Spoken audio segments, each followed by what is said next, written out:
முதல்ல போலீஸே நான் பண்ணதில்ல. அதுவே ஒண்ணு. இனிஷியலா எனக்கு சொன்ன கதை, எனக்கு சொன்ன அந்த நரேஷன் வந்து ஒரு போலீஸ் ட்ராமாவா இருந்தது.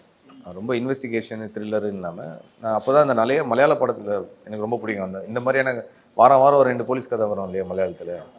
எல்லாமே புதுசா வித்தியாசமா ஏதோ ஒண்ணு ஒரு போலீஸ் ட்ராமா, போலீஸ்க்குள்ள ஈகோ அந்த கதைகள் நெறைய இருக்கும். தமிழ்ல அந்த மாரி பார்த்தது கம்மி நம்ம. இது வந்து அந்த மாரி இருந்தது. ஒரு போலீஸ் ஸ்டேஷனுக்குள்ள இருக்கிற ஆஃபீசர்ஸ்குள்ள இருக்கிற ஈகோ, அவங்க லைஃபு அண்ட் அதில ஒரு இன்வெஸ்டிகேஷன் அப்படி இருந்தது. ஸோ அந்த ஒரு விஷயம் எனக்கு வந்து அ எடுத்தோனே ரொம்ப இன்ஸ்டன்ட்டா பிடிச்சிருந்தது. அண்ட் இன்னொன்னு இது இன்னொரு புது பிளாட்ஃபார்ம்.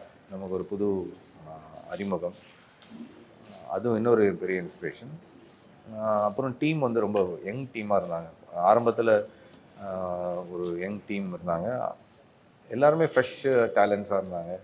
நெறைய யூடியூப்ல இருந்து வந்திருந்தாங்க. ஸோ அவங்களோட ஒர்க் பண்றது எனக்கு ரொம்ப ஆர்வமா இருக்கு. அந்த யங் டீமோட நம்ம போய் எக்ஸ்ப்ளோர் பண்ணணும்.